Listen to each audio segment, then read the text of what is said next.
There's no way this happens. There's no way. After a full year of Bruce Brown trade reports, rumors, the team picking up his $22 million option in this upcoming or this current season, despite his injuries, despite everything that's going on, there is no way that this is the return. This is what the Raptors are getting back for Bruce Brown, as a recent report has come out that essentially reveals the trade market, the Raptors' plans for Bruce Brown, and an option that essentially reveals the Raptors getting nothing in one of these, trade packages ahead of this year's trade deadline for a guy that is deemed as a significant asset out here on this open market. So we're going to break down what this report is saying, what's going on in the current trade negotiations, the trade front for the Toronto Raptors, and how this is going much more poorly than any Raptors fan could have expected once we acquired Bruce Brown over a year ago now at this point. So lots of stuff to break down in this video, but of course, again, there's going to be a lot of news coming out regarding the Toronto Raptors in the coming weeks.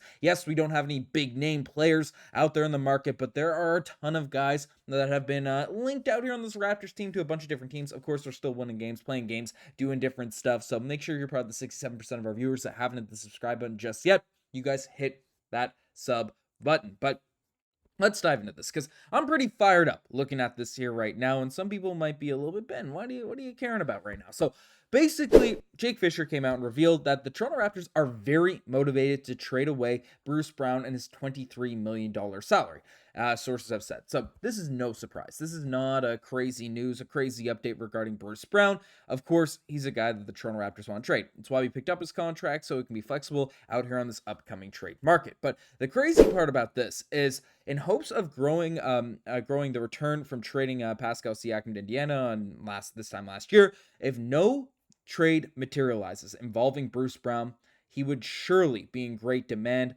as a buyout candidate. A buyout candidate. The fact that this has to be mentioned, the fact that this is thrown out here, the fact that this is out here in the mix as a realistic possibility, as a realistic decision, as something that could be, if De'Aaron Fox is out there in the trade market, no one's like, oh, he'd be a great buyout candidate if he doesn't get traded. Of course, De'Aaron Fox is way better than Bruce Brown. There's no ifs, ands, or buts, trade value, all that type of thing. This makes zero sense for the Toronto Raptors. This time last year, I don't care about the quality of draft. Look at what the Raptors were able to pull off in the second round, undrafted, all these types of things in last year's NBA draft. The Raptors had a first-round pick on the table. It was reported by multiple insiders, including Grange, Lumber, all these types of guys. There was a first-round pick from the New York Knicks on the table for Bruce Brown last year, and now things have gone so disastrous, so bad, in terms of his production, in terms of his play. I mean, we can take a look at his stats here, right? 7.2 points per game, 3.4 rebounds, 31% from the three-point line. He is moving better. I felt encouraged by his recent games, but it's to the point where reports are coming out now that Bruce Brown is a buyout candidate, an option for these different teams. And then fans of other teams are running with it. Again, these are just fans, no actual reports, but the Nuggets can buy out Brown and then don't even need to make a trade. They'd immediately be contenders again. Nuggets fans are hoping they get Bruce Brown.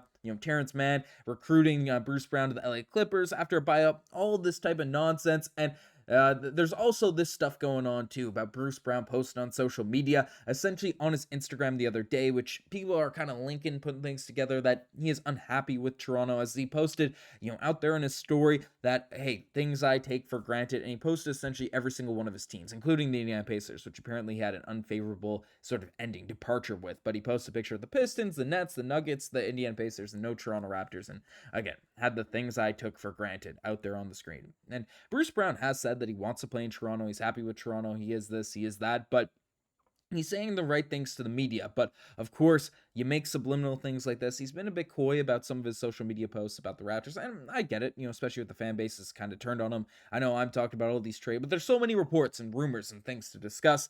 I get some frustration, but you don't buy him out. Masai Ujiri, if Bruce Brown comes out here and says, hey, I want to get bought out, you don't do that.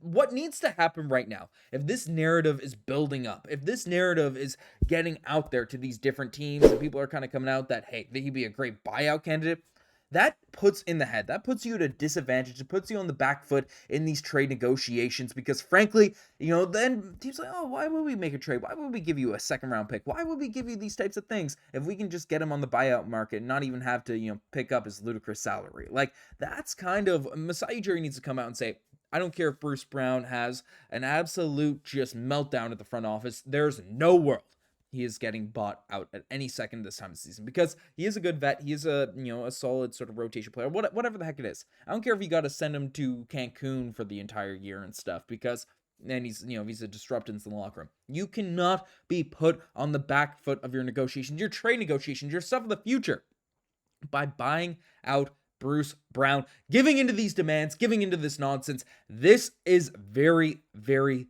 bad. And the Raptors, of course, we do have more updates from the specific report, as the Raptors, according to league sources, have also signaled a willingness to grease deals around the NBA before this trade deadline. 3 Raptors veterans that are often likely cited to be a factor in trade possibilities is Bruce Brown, Kelly Olynyk, as well as Chris Boucher. So all 3 of those guys are linked in these potential deals, on these deals that could go down the coming weeks. And that's what we've been hearing. The Raptors be rumored in, whether it's the Jimmy Butler sweepstakes as he tries to force his way to Phoenix. There's going to need to be a 3rd team, a 4th team involved in those. The Raptors have options, despite the fact that they're not going to get like a 1-for-1 deal. It makes a ton of sense. Maybe they will, but they're going to have options. They're going to have things to play with. But again, it's tough to facilitate. It's tough to produce. It's tough to build up these multi-team trades and things like that. But the Raptors were named in a couple of hypothetical trades thrown out there by Bleacher Report. And these are not good. These are not good deals for the Toronto Raptors. Masai Ujiri looking sad here now at this point. The first one is the Memphis Grizzlies. The Raptors trading away Bruce Brown as well as Davion Mitchell. So 2 very solid role players out there in the NBA. For Luke Kennard's bad contract. Objectively just a bad contract. Brandon Clark, who has been a solid forward. I mean, John Conchar is an interesting wing, but these aren't guys that feel like long-term Toronto Raptors. Maybe Conchar could be an interesting player, and so to speak, and then a 2026 second-round pick from the LA Clippers. Is that what we're hoping to get? Is that why we paid all this money for Bruce Brown to come in here? Why we picked up his player option to get like a bunch of weird contracts and then a 2nd-round pick from the LA Clippers? Is that what we're doing here? Is that what this hype's about? We were offered a 1st-round pick last season. We didn't have to take back horrific deals. In California, that contract be expired. We could have another young guy developing out here in the system. And now we're talking about this kind of mess, this kind of madness, and we're throwing in Davion Mitchell on top of it too? He's only $6 million. Like, what the heck is this madness? What the heck? I mean, for the Grizzlies, you run with that, but that's one option. Another one here that's proposed is Moses Moody, Kevon Looney, and Gary Payton II for Jakob Poeltl and Gary Temple. Again, the brand of Moses Moody might be cool. He's younger. He's this. He's that. Jakob Poeltl is 10 times the player Moses Moody's been this season. Kevon Looney looked old and washed when we were playing him in the finals in 2019. I know he's not that old, but relative to what he feels like, but it's that guy has no legs. Gary Payton II's not on a reliable contract. Jakob Poeltl for this, I need a first. I need 2 firsts for Jakob Poeltl. And again, I had the ironic video Chris Boucher for 5 first-round picks, a few days ago, wherever that was. Genuinely, I need 2 first-round picks to trade away Jakob Poeltl. This team needs a center. We are cooked. We are abolished. We are just going to be a horrific basketball team if we don't have Jakob Poeltl out there on the court. I know there's not a lot of market for there's a huge market for centers this season with what is it, Vucevic, with Robert Williams, all these guys. Jakob Poeltl's the best guy in the market, so you cannot sell low on Jakob Poeltl when he's having the best season of his career. It makes no sense. If this is the trade market, if this is what we're dealing with ahead of this year's trade season, this is bad.